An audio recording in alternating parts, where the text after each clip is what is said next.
it said, give a person a fish, and you fed them once. Teach a person how to fish, and you fed them for a lifetime. But I have one question. What do you do when the water's polluted? Beloved, please pray with me. May the words of my mouth and the meditation of our hearts together be acceptable and pleasing in your sight. O God, my rock and my redeemer. Amen.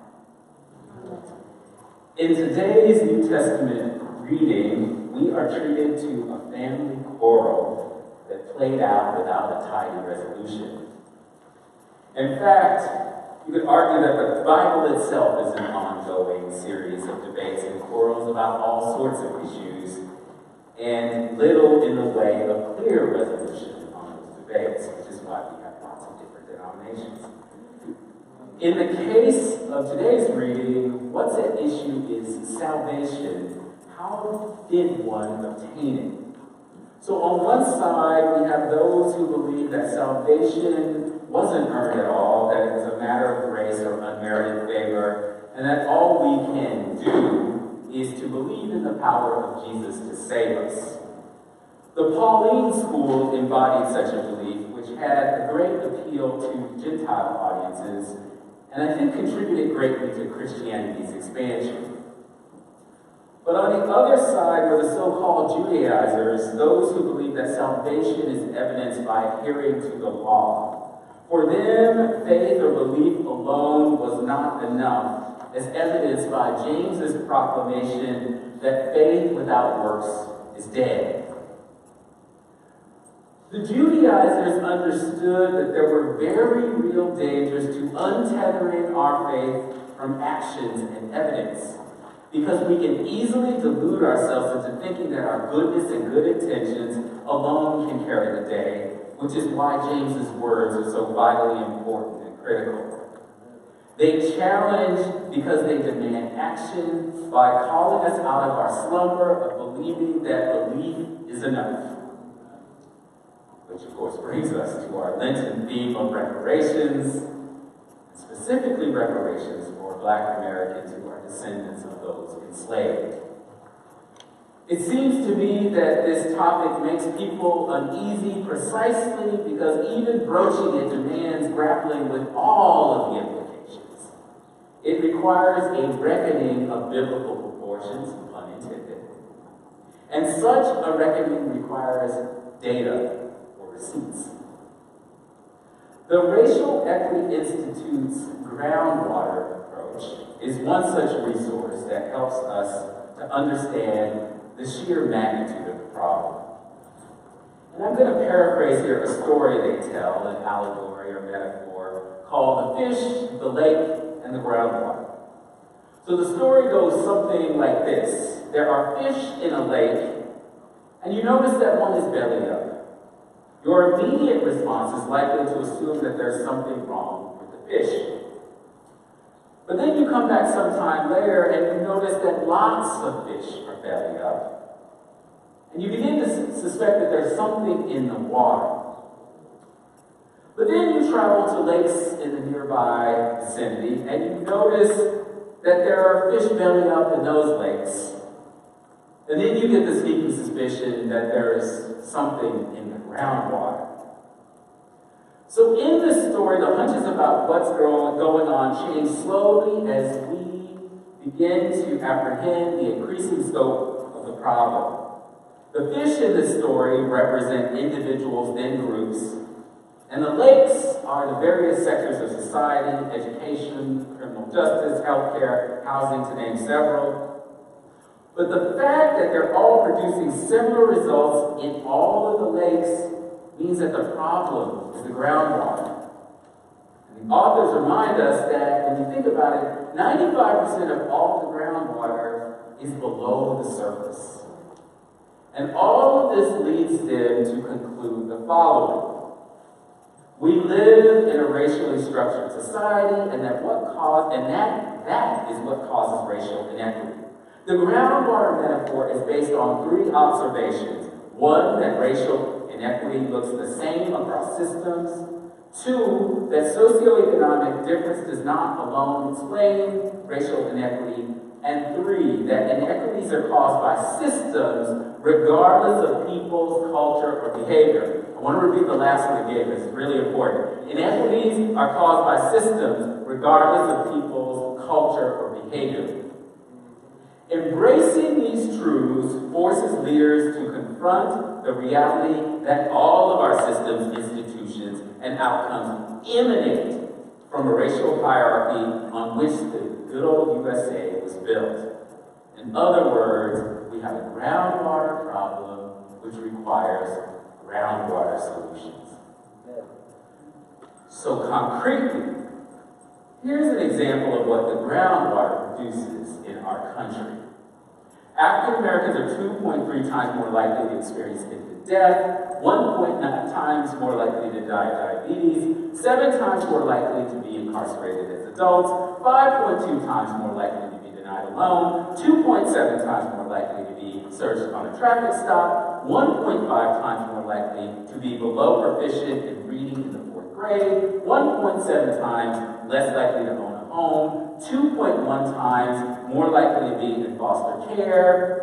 In the United States, Black Americans have the highest rates of hypertension of any racial and ethnic group in the world. But let's bring it to Boston. In Boston, Black residents who use public transportation spend 64 hours more on buses than their white counterparts. Net worth, roughly $8 compared to $247,000 for white families. Lifespan disparity, Back Bay, Roxbury census tracts, 33 years. We've got a public school system that has seen a resurgence in hypersegregation, meaning that schools are comprised of 90% or more students of color. And in 20 years, almost 2 decades, or in 20 years, 20% decrease in white students in the Boston public school system. So let this all sink in. I think it's something that both our head and heart must engage, that racism is in the groundwater of the U.S. today. And reparations is a groundwater solution. So attempt to fix fish will not solve the problem because the fish aren't the problem, the groundwater is.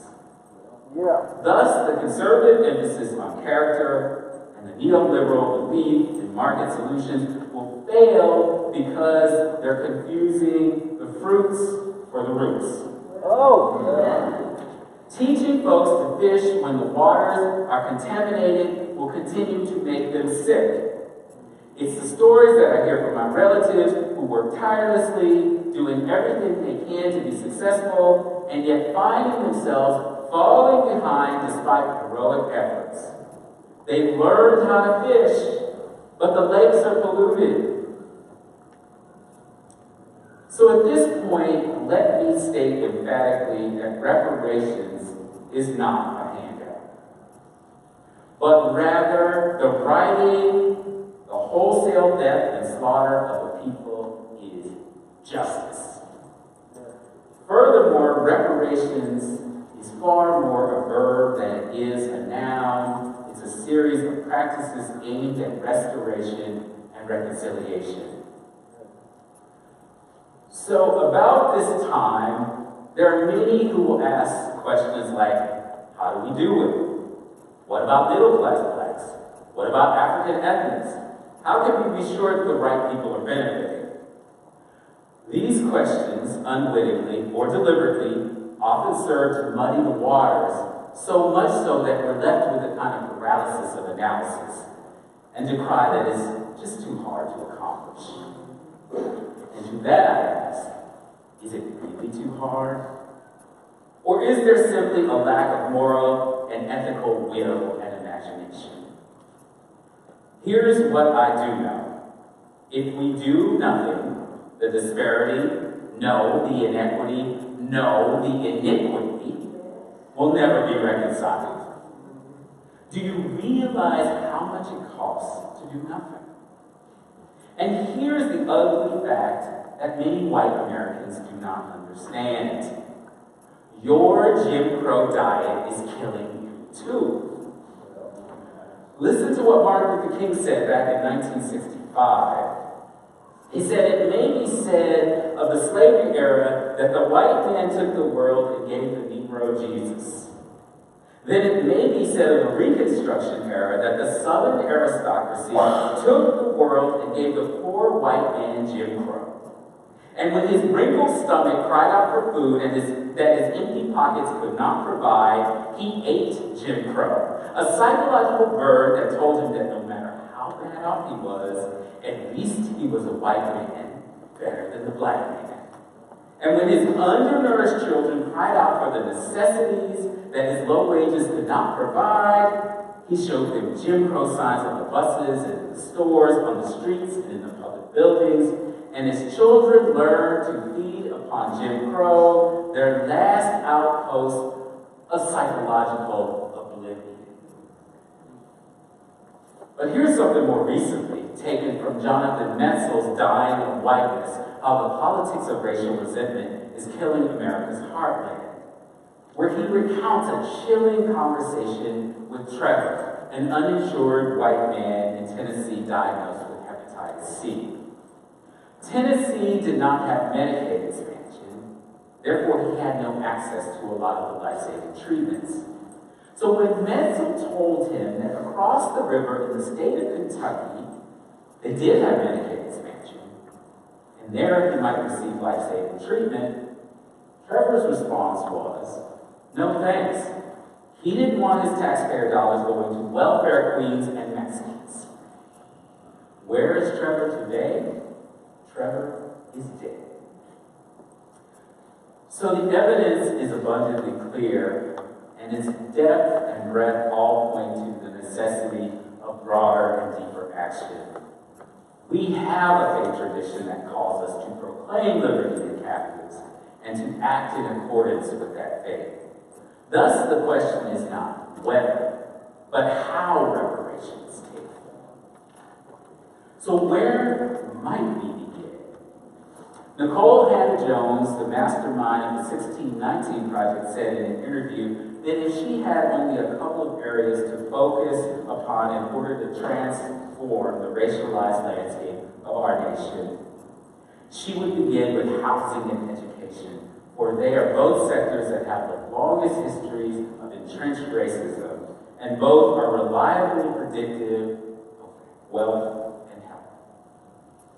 So in this case, it might look like assessing the true impact of redlining and making restitution accordingly, or calculating the effects of segregation and disinvestment on the education of Black children and working to ensure that subsequent generations do not inherit a shameful legacy.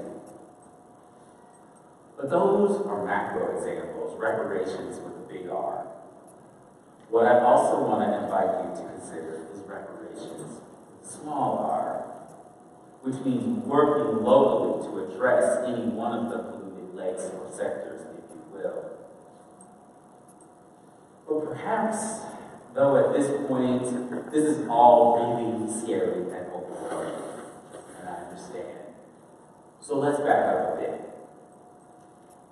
One thing you can do is you can build your racial literacy foundation, which is fundamental to this journey. So one question I have is, how are you learning about the toxin of racism and its history in our country? So here are a couple of things that are happening at Hope Central. May 28th and 29th, we are hosting the Racial Equity Institute's powerful training on race and racism in the United States. On March 22nd and April 6th, we're continuing our discussion, and we're going to talk about the economics of slavery and Ta-Nehisi Coates' magnum opus, The Case for Reparations. So those are just a few things. But I also want to pose a question. How do we, as my dear friend in this work says, if you're not having a feeling, then something's wrong because something is not registering. Intellect is necessary for this work, but it is insufficient. So grief, and rage, and anger, and shame are but several emotions that you might feel. And that's perfectly human. And I would say it's a good sign.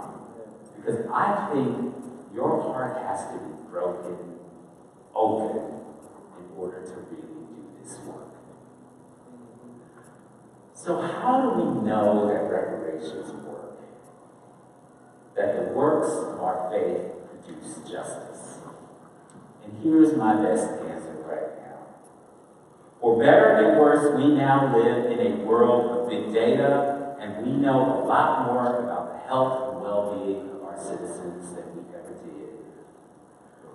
So the evidence will look like the reversal, I think, of a lot of the data points I mentioned earlier. And no, it will not happen overnight, but it will happen if there is the moral muscle and discipline to stay justice's course. But when all is said and done, I cannot help but think what it might look like here at Hope Central, and I think about our youth. I think of Cora, and Elias, and Ella, and Sawyer, and Nathan, and Austin. I long for the day when they do not have to live in a world where their parents have to talk. Or the day when they live in a world where teachers do not reflexively label their problems. Or the day that they do not have to endure microaggressions or police aggressions. For the day that they live in a world unbowed and proud, happily joyous and free, knowing that our community has done its work to heal the godless breach of racism. Yeah. And then I'd say to myself, and I think we could all say to ourselves, what a wonderful